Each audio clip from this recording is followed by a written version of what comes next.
Nouvel épisode inédit de l'histoire des Juifs de France avec Christophe Dard. Nous retrouvons la suite de notre numéro consacré à la rafle de Marseille qui se déroule les 22, 23 et 24 janvier 1943. Durant ces 3 journées, les nazis qui occupent la ville depuis 2 mois décident de nettoyer la ville qu'ils considèrent comme la verrue de l'Europe en raison des actes de sabotage, des attentats et autres actes de résistance qui se multiplient à leur rencontre. Avec la police et la gendarmerie française, ils mettent en place l'opération Sultan. Ils contrôlent plus de 40 000 identités, évacuent 20 000 personnes du quartier nord du Vieux-Port. 12 000 sont entassés dans des wagons à bestiaux et transférés dans des baraquements insalubres à Fréjus. Ces rafles massives et l'évacuation doivent également s'accompagner de la destruction d'une partie de la ville. Mais Christophe, beaucoup ne reverront jamais Marseille et leur famille. 1642 personnes sont en effet déportées de la gare d'Arenques au camp de Royalieu à Compiègne dans l'Oise, où 45 000 personnes ont été internées pendant la Seconde Guerre mondiale, notamment celle de la rafle des notables, on en a déjà parlé. Et d'où est parti donc le 27 mars 1942 le premier convoi depuis la France vers Auschwitz. Le 10 mars 1943, 786 juifs, dont 570 de nationalité française, sont transférés de la gare du camp de Royalieu à Drancy. Le 23 mars, le convoi numéro 52 emporte au camp d'extermination de Sobibor en Pologne 639 hommes et 355 femmes. Une grande partie des juifs de Marseille, il n'y a aucun survivant. Le 25 mars, le convoi numéro 53 emporte 1000 déportés, 527 hommes et 472 femmes, dont 580 Français et 120 enfants de moins de 17 ans. Il n'y a que 5 survivants.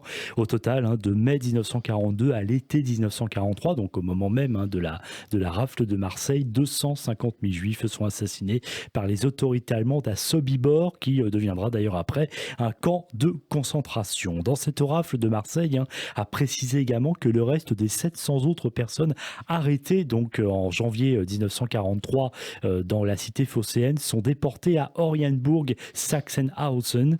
On compte 200 juifs et 600 suspects, des étrangers en situation irrégulière, des tziganes, des homosexuels, des vagabonds et des résistants. Alors entre-temps, une fois la rafle effectuée en janvier 1943, les nazis entament leur entreprise de démolition du Vieux-Port, tel que le voulait Himmler à partir du 1er février 1943. Et pendant 9 jours, près de 1500 immeubles du quartier sont détruits, soit 14 hectares. Dans un document sonore daté de 3 mois plus tard, et bon, je ne ferai pas écouter parce que la qualité sonore n'est pas bonne, le maréchal Pétain affirme à propos de la destruction du quartier du Vieux-Port en rigolant à moitié: ce n'est pas dommage, je suis même assez d'accord qu'on ait mis par terre ce quartier. L'objectif de Vichy et d'Hitler est donc atteint. Ils voulaient nettoyer la ville, et bien ils en ont anéanti une grande partie. Seuls sont préservés l'hôtel de ville, l'église Saint-Laurent, les bâtiments de la douane et de la consigne sanitaire, ainsi que l'hôtel de Cabre et la maison diamantée. Ces destructions ne visaient donc pas simplement un quartier, mais bel et bien l'identité même de Marseille. Il faut préciser et ne pas oublier que de nombreux juifs vivant à Marseille vont être arrêtés au cours des années 1943 et 1944 et déportés dans des camps différents, notamment à Auschwitz. À la Libération, le directeur des services de police de la ville, Maurice de Rodelec du Porzic, est arrêté pour sa participation aux rafles justement et la destruction du Vieux-Port. Il est libéré fin 1945 et il est réintégré dans la marine comme officier. Et il est bien le seul à avoir été arrêté pour cette rafle, bien qu'il n'a pas été condamné. Car tous les autres mis en cause côté allemand ou français ont été épargnés, à commencer d'ailleurs par René Bousquet, on a déjà parlé, qui pendant des années reprendra une vie normale.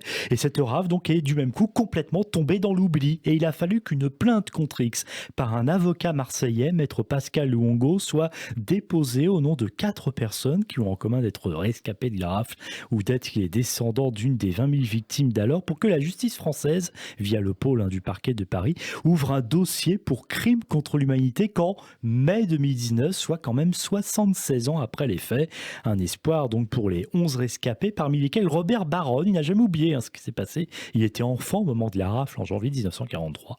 Écoutez-le témoigner au micro Europe 1 de la correspondante de la radio à Marseille, Nathalie Chevance. C'était en juin 2019. Comme tous les jours, on se lève pour aller à l'école. On entend un bruit sourd dans le couloir. on tape à la porte, on évacue, sans savoir pourquoi. Préparez vos affaires le plus simple possible. Et on est descendu au Vieux-Pont. Et on a été embarqué dans les trains bestiaux pour Fréjus. Et vous avez tout laissé dans l'appartement? Eh oui, bien sûr. Et on n'était pas riches, bien sûr. C'était la classe ouvrière, la classe napolitaine des pêcheurs. Il a fallu tout laisser. Mais quand on est revenu de Fréjus, on nous avait tout volé. Qu'est-ce qui s'est passé après? On a tout détruit? Et oui, au mois de février, après, ils ont tout détruit, les immeubles, 1500 immeubles. Et on n'a rien pu emporter. Mes parents, par exemple, ma mère, elle avait perdu tous ses cheveux de mauvais sang, tout perdu. Vous savez, ça fait un coup pour les parents. Et qui a détruit ce quartier napolitain de Marseille? Eh ben, c'est le régime de Vichy. Himmler, il avait dit de démolir les vieux quartiers avec les gens dedans. Mais il y avait beaucoup de juifs qui venaient à Marseille aussi pour se cacher, pour partir en Amérique. Mais il y a plus de 3000 personnes qui sont parties en Allemagne et qui sont plus revenues. Qu'est-ce que vous attendez aujourd'hui de la justice? Une reconnaissance quand même.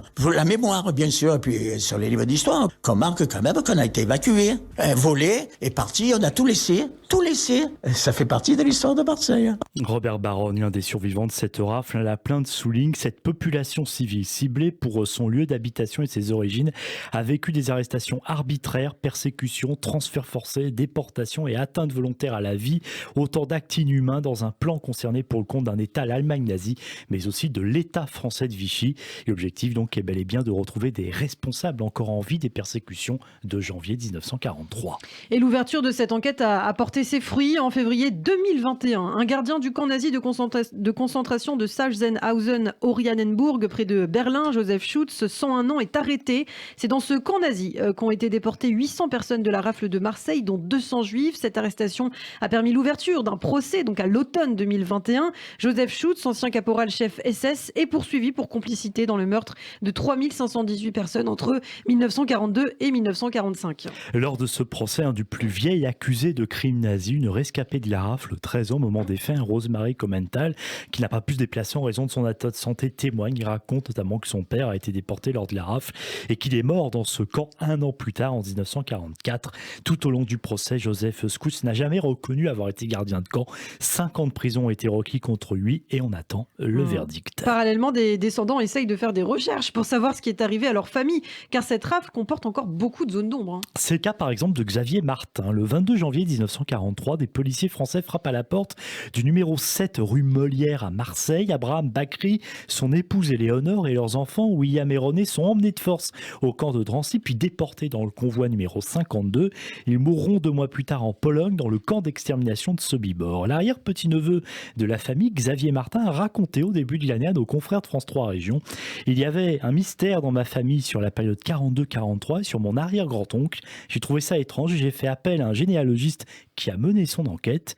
Et l'hypothèse de la rafle s'est confirmée. Et plusieurs mois d'investigation ont été nécessaires pour retrouver l'histoire de la famille Bakri, des juifs séfarades établis en Algérie depuis plusieurs siècles et arrivés à Paris après la Première Guerre mondiale. Et pour leur rendre hommage, Xavier Martin a préparé une demande à la mairie de Marseille pour poser une plaque en hommage aux 4 membres de la famille assassinés à Sobibor à l'adresse de leur domicile au moment de l'arrestation, mais aussi pour lancer un message à de possibles arrière-petits-cousins, pourquoi pas, qu'ils pourraient retrouver, peut-être aussi pour motiver certaines qui pourraient se poser des questions sur cette période et pourraient eux aussi lancer leur recherche et peut-être retrouver effectivement des personnes disparues lors de cette rafle. Merci beaucoup Christophe. Et au total, sur les 76 000 juifs déportés de France pendant la Seconde Guerre mondiale, 4 368 viennent de Marseille et de sa région.